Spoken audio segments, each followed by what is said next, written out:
En las últimas décadas del siglo XVIII se asiste tanto a radicales trastornos como a una profunda renovación de las viejas estructuras conceptuales. En el siglo llamado con razón a la vez el siglo de la estética y el siglo de las luces, muchos filósofos expresan ideas nuevas sirviéndose todavía del lenguaje antiguo, con lo que crean confusiones y ambigüedades a los problemas estéticos. La crítica del gusto, ejercida por tanto autores ingleses, franceses, alemanes, el horizonte poético con el que se considera a las artes, el esquema gnoseológico de Baumgarten, las investigaciones de Vico, las reflexiones en torno a los límites de la percepción, las cuestiones relativas al placer, a la belleza, al sentimiento, a la forma, las características que tantos autores se empeñaron en advertir en las artes, el reverente temor ante la inmensa grandeza de la naturaleza, constituyen el telón de fondo en el que la filosofía clásica alemana resume todo el devenir filosófico anterior y lo supera. Sin salir nunca de su ciudad natal, Königsberg, en Prusia Oriental, encerrado en su gabinete, donde pasó su larga vida de casi 80 años, Immanuel Kant le tocó vivir el periodo de la Ilustración, que influyó en su formación filosófica, de la que cuidaba del mundo banal, aun cuando lo frecuentaba con placer. Solterón de paseo diario, cronométricamente exacto, puntual, explicador de los manuales wolfianos y baumgarterianos, pero, dado a la conversación en una ciudad tan de tránsito, su amigo, el cónsul británico, puso en sus manos a los conversacionales filósofos de su país, y el más radical de ellos, Hume, le hizo salir de su sueño dogmático. Sobre su severa educación pietista, de virtud estricta en un medio artesano, molesto por la música de sus vecinos, sería Rousseau quien se le apareciera como el Newton del mundo moral. El sistema filosófico de Kant recibe el nombre general de criticismo o filosofía crítica, partiendo de la conciencia de las representaciones fenoménicas del yo, sean provenientes del mundo externo o interno.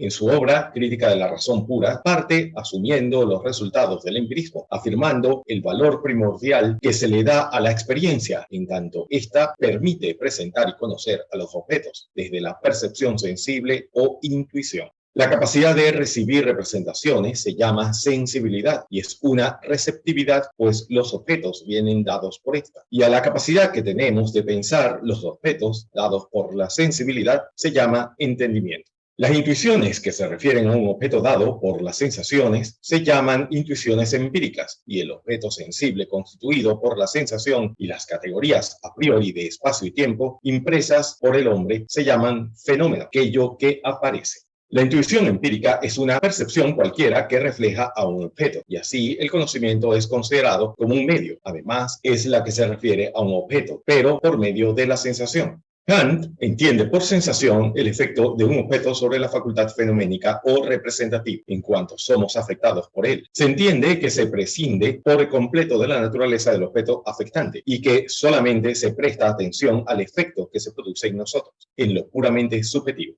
El fenómeno es el objeto indeterminado de la intuición empírica. El árbol puede afectarnos y de él tenemos una representación fenoménica, pero nada podemos saber del árbol en sí, puesto que la realidad de la cosa en sí misma es un nómeno no alcanzable. Asimismo, a los fenómenos, representaciones, en las que no se encuentra nada pertinente a la sensación, se las llama puras. Se sigue que la ciencia de la sensibilidad es llamada estética trascendental, que forma parte de la doctrina trascendental de los elementos en la crítica de la razón pura. Nos dice Kant, la capacidad o receptividad de recibir representaciones, al ser afectadas por los objetos, se llama sensibilidad. La ciencia de todos los principios de la sensibilidad a priori la llamo estética trascendental. Todas nuestras intuiciones no son más que una representación fenoménica. Permanece para nosotros absolutamente desconocido que sean los objetos en sí, independientemente de toda la receptividad de nuestra sensibilidad.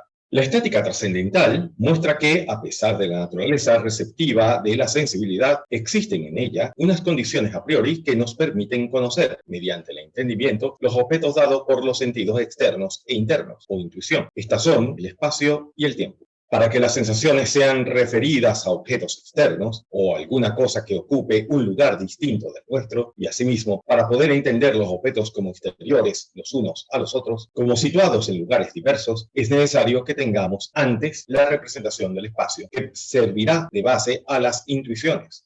de lo que se infiere que las representaciones del espacio no pueden derivar de la relación de los fenómenos ofrecidos por la experiencia. Todo lo contrario, es absolutamente necesario dar por sentado, de manera a priori, esta representación de espacio como dada para que la experiencia fenoménica sea posible. Es la condición de posibilidad de existencia de todos los fenómenos. O dicho de otro modo, en el espacio se da la intuición sensible. El tiempo es también una forma pura de la intuición sensible y es presupuesto desde el sujeto cognoscente, de manera a priori, que es una condición formal a priori de todos los fenómenos y posee validez objetiva en relación solo con los fenómenos. Así, de lo anterior se sigue que el espacio tiene una doble cualidad, en tanto condición formal en la que se dan los fenómenos, posee una idealidad trascendental en la cual se prescinde de la sensibilidad y una realidad empírica en la cual se validan objetivamente los fenómenos intuidos. Da validez objetiva a los fenómenos en tanto estos existen en la sensibilidad o sentido externo, que pone en relación al sujeto con el objeto que es percibido como fuera. Y el tiempo es la forma del sentido interno, la capacidad que los objetos tienen de intuirse a sí mismos en la apercepción, es decir, la percepción de la propia identidad empírica, en una sucesión de momentos que constituyen el tiempo. Da validez subjetiva a los fenómenos en tanto que estos son percibidos no solo en el espacio exterior, sino desde la apercepción que se percibe a sí misma y en relación con su experiencia externa, según un antes y un después, es decir, un momento de esa intuición pura que es el tiempo. Se sigue de lo anterior que es posible pensar objetos que no estén dados en el espacio, pero no es posible pensar objetos que no estén dados en el tiempo, pues es la forma de la intuición pura de la sensibilidad interna y tiene en sí mismo realidad subjetiva en tanto permite al sujeto pensarse a sí mismo como objeto en el tiempo. Es así como la estética trascendental constituye el primer estadio del conocimiento del sujeto y que tiene directa relación con la percepción sensible de objetos de la experiencia. Cuando proyectamos hacia el exterior lo que denominamos extensión, estamos aplicando o sobreponiendo a los datos sensibles algo que no viene dado por ellos, algo puramente subjetivo, una forma, una condición previa de nuestra sensibilidad. De allí que todo lo que llamamos corporal no va más allá de las representaciones internas, aunque lo consideremos como externo. Se puede resumir la estética trascendental de la siguiente forma, que son las impresiones, elementos materiales del conocimiento, las que ponen en marcha la mente humana, y que las impresiones son condición necesaria, pero no suficiente para que se produzca el conocimiento sensible, o sea, para que podamos ver, oír, tocar. Hace falta algo más. Ese algo más que falta es aportado por el sujeto que conoce, por dos formas a priori de la sensibilidad, el espacio y el tiempo, con lo que cualquier acceso a las cosas en sí mismas serían en principio imposible para una mente receptivamente sensible como es la humana. Cuando, gracias al espacio y al tiempo, ordenamos las impresiones, se produce el conocimiento o representación sensible, es decir, podemos ver, oír, tocar. Se ha realizado entonces la síntesis de aprehensión. Además de espacio y tiempo, como formas puras de la sensibilidad, el hombre dispone de las categorías como funciones del entendimiento, tema que se aborda en la analítica trascendental. La sensibilidad es receptiva, aunque no quiere decir esto que sea pasiva, pues presupone la actividad corporal. El entendimiento es también activo y su función es la de producir los conceptos. Tiene la capacidad para hacer emerger desde sí mismo determinadas formas cognitivas a priori que organizan el material múltiple que le proporciona los sentidos. La razón tiene en el conjunto de categorías su fuerza para concebir los objetos, pero siempre que haya un flujo de fenómenos sobre los cuales ella puede actuar. Cuando tal cosa no ocurre, en el caso de los objetos denominados metafísicos, como Dios, el alma, el mundo, tal función del entendimiento deriva sin mucho sentido y cae en las llamadas antinomias, en que tanto puede demostrarse como verdad una posición como la contraria. Pero la razón teórica formula juicios frente a la razón práctica que formula imperativos, que serán los pilares en los que se fundamenta la ética formal kantiana. La ética debe ser universal y, por tanto, vacía de contenido empírico, pues de la experiencia no se puede extraer deberes universales, sino solo planteamientos prudenciales condicionados por la experiencia sensible. Debe, por lo mismo, ser a priori, es decir, anterior a la experiencia y autónoma. Esto es, que la ley le viene dada desde dentro del propio individuo y no desde fuera. Las leyes de la razón práctica son una exigencia que empujan, pero no fuerzan, pareciendo mandatos que pueden incluso desobedecerse. El imperativo categórico tiene tres formulaciones. En primer lugar, obra solo según una máxima tal que puedas querer al mismo tiempo que se torne en ley universal. En segundo lugar, obra de tal modo que trates a la humanidad, tanto en tu persona como en la de cualquier otro, siempre como un fin y nunca solamente como un medio. Y en tercer lugar, obra como si por medio de tus máximas fueras siempre un miembro legislador en un reino universal de los fines. Kant concluye su estudio epistemológico haciendo especial hincapié en la importancia del deber, que es donde reside la virtud de toda acción. Al hacer coincidir la máxima de cualquier acción con la ley práctica, el ser humano habrá encontrado el principio objetivo y universal del obrar. Una de sus primeras incursiones en la reciente nacida ciencia estética fue observaciones sobre el sentimiento de lo bello y lo sublime, pero su principal aportación la realizó en la crítica del juicio, cuya primera mitad trata principalmente del juicio del gusto y donde investiga la aspiración a la validez universal en los juicios sobre belleza y sublimidad, partiendo de la premisa de su original subjetividad y su evidente particularidad para cada individuo. La principal influencia en el terreno de la estética la recibió Kant del empirismo inglés, especialmente de Burke, cuyo sensualismo le hizo abandonar el intelectualismo que había heredado de Leibniz y Wolff. En su crítica del juicio, pretendió resolver la antinomia presente en las dos teorías predominantes y aparentemente opuestas, esbozadas desde entonces: el gusto como un proceso del intelecto y sujeto a criterios científicos, o el gusto como sentimiento de origen subjetivo y arbitrario. Kant realiza un intento de síntesis, reconociendo el gusto como un producto de los sentidos y los sentimientos, y por ende subjetivo, pero destacando la tendencia a la universalidad racional que se manifiesta en él. Junto al imperativo categórico moral, Kant pone el imperativo estético. Busca lo bello de tal modo que el juicio pueda ser universal y necesario. Para Kant, el juicio del gusto pone en juego el entendimiento y la imaginación. En una relación de armonía, encontramos en las formas bellas una finalidad, pero no concreta. El arte es necesario, pero no sabemos para qué. Kant se planteó la pregunta de qué es lo que hace que nos guste una obra de arte, denominándolo facultad de presentar ideas estéticas, que es la capacidad que tiene la forma bella en el arte. Es aquella representación de la imaginación que nos hace pensar, pero sin que ningún pensamiento le sea adecuado. Ningún lenguaje puede expresarlo ni hacerlo inteligible. Las ideas estéticas de Kant no implican un conocimiento racional. Muchas veces son ideas que no podemos expresar con palabras. Para Kant, el arte no viene de aquello que representa. Lo representativo lleva a lo significativo, pero si lo aplicamos al arte, invertimos el proceso de conocimiento, de la razón a lo sensible. Por tanto, el arte no ha de representar necesariamente la realidad. Kant afirma que la estética es una paradoja, es la conceptualidad del concepto, la finalidad sin fin. Por tanto, separó conocimiento racional y estética, porque ésta no tiene concepto. Es bello aquello que sin concepto gusta universalmente, rompiendo la idea de la perfección interna de la belleza. Las cosas no son bellas en sí mismas, sino por su impresión en nosotros.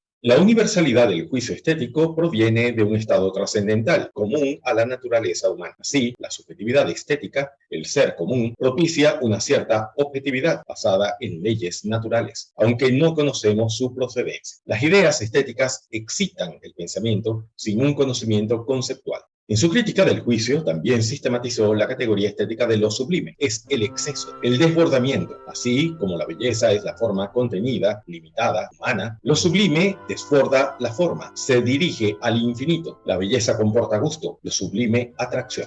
La sublimidad es el punto donde la belleza pierde las formas, es el superlativo de la belleza, es lo absolutamente grande, aquello que del infinito somos capaces de imaginar, es lo que gusta inmediatamente por la resistencia que opone al interés de los sentidos, la cual evoca en nosotros las ideas prácticas o morales, en comparación con las cuales es pequeño cualquier objeto de la naturaleza, por grande que sea. Kant distinguió un sublime matemático de la magnitud y otro dinámico de la fuerza. El matemático se opone a la comprensión, mientras que el dinámico puede amenazar nuestra integridad física, por ejemplo, una tormenta de mar. Kant, en su crítica del juicio, nos dice: una belleza de la naturaleza es una cosa bella. La belleza artística es una bella representación de una cosa. Kant se halla totalmente desprovisto de conocimiento en materia de música. Refleja las ideas que contaban con mayor difusión en su tiempo. Si llega a hablar de dicho arte, lo hace solo porque su sistema o división de las bellas artes, que esboza en la crítica del juicio, no podía quedar incompleto. Resulta significativa la escasa importancia que Kant atribuye a esta división propuesta a modo de ensayo, actitud que confirma el hacer de ella dos bosquejos distintos y opuestos. En su primera clasificación jerárquica de las artes, Kant asigna a la música el último puesto en tanto que arte del juego de las sensaciones, después del arte de la palabra y del arte figurativo, tal como lo refleja el gusto de la cultura dieciochesca. La música aquí la considera desde la razón. Kant no se detiene ahí y añade, consideradas desde otro punto de vista, la música podría remontarse a través de la jerarquía hasta llegar a ocupar el primer puesto junto a la poesía, la música considerada según el placer. Si se aceptara esta segunda alternativa, que Kant no se pronuncia y deja de lado el problema, la música simbolizaría el lenguaje de los afectos, la lengua universal de la sensación, comprensible para todos los hombres, aun cuando no comunique conceptos o pensamientos determinados. Kant entrevió la posibilidad de revalorizar la música en cuanto puro placer, justamente en virtud de su asemanticidad o abstracto arabesco. Su importancia para la estética musical estriba en la influencia indirecta que ejerció sobre el pensamiento estético del arte de épocas sucesivas. Todo el pensamiento formalista del siguiente siglo se inspira en la filosofía de Kant. Asimismo, encuentra el terreno más óptimo para el desarrollo en el campo de la música, el arte semántico por excelencia. La música podría ser un bello juego de sensaciones, pero del aprovechamiento del valor de tal juego habría de surgir la nueva perspectiva estética configurada por el formalismo. Del hecho de que la música no pudiera representar conceptos concretos, pudo derivarse la reputación que habrá de hacerse de la música descriptiva.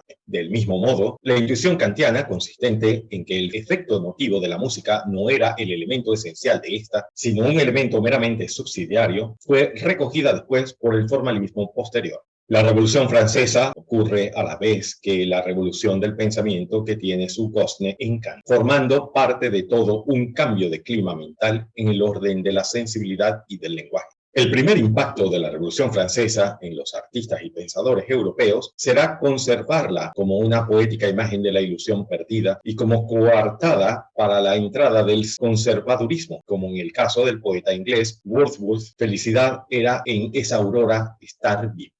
Los historiadores parecen estar de acuerdo en que la Revolución Francesa empieza sin verdadera conciencia ideológica. La Declaración de los Derechos del Hombre y del Ciudadano va muy poco más allá de la Declaración de Virginia en el año de la independencia de Estados Unidos. En la propia Francia, lo que más se sigue leyendo es la literatura contrarrevolucionaria de los emigrados. Ante todo, Joseph de Maistre, interesante por su misma exaltación patológica de su defensa de la tradición fuerza de verdugos y sangre.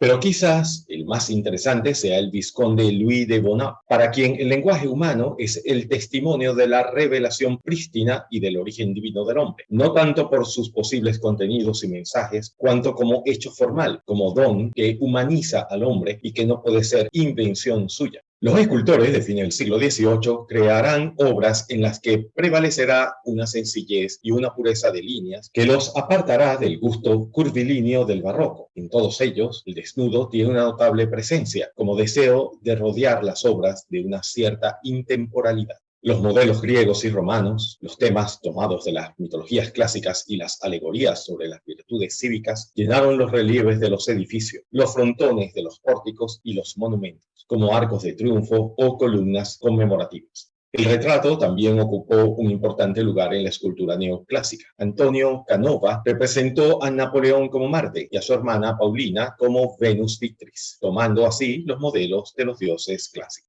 Los pintores, entre los que destacó Jacques-Louis David, reprodujeron los principales hechos de la Revolución y exaltaron los mitos romanos a los que se identificó con los valores de la Revolución. La claridad estructural y el predominio del dibujo sobre el color son algunas de las principales características formales de la pintura neoclásica. Obras como El juramento de los Horacios, por ejemplo, plantean un espacio preciso en el que los personajes se sitúan en un primer plano. Los músicos de fines del siglo XVIII, influenciados sin duda por el arte y la ideología de la época, trataron de generar un estilo de música inspirado en los cánones estéticos greco-romanos, de equilibrio en la forma y moderación en la dinámica y la armonía, pero no pudieron inventar maneras de conservar la música. Desde la década de 1790 se ha emparejado a Haydn y a Mozart como los dos compositores más extraordinarios de su época. Ambos cosecharon enormes éxitos en vida y su música siguió siendo conocida e interpretada después de su muerte. Las obras de Haydn y Mozart proporcionaron modelos a Beethoven y a muchos otros compositores de su generación y de las generaciones siguientes. A principios del siglo XIX, ciertas obras de Haydn y Mozart se habían convertido en clásicos y formaban parte del grupo nuclear de obras que se esperaban que la gente culta conociese. En la medida en que Kant recoge sistemáticamente todos los hilos más importantes de la trama de la modernidad, puede decirse con toda justicia que el pensamiento kantiano representa la culminación de la filosofía del siglo XVIII. Al separar la estética del conocimiento racional, Kant otorgó a esta una base de autonomía, poniendo los cimientos de la estética contemporánea.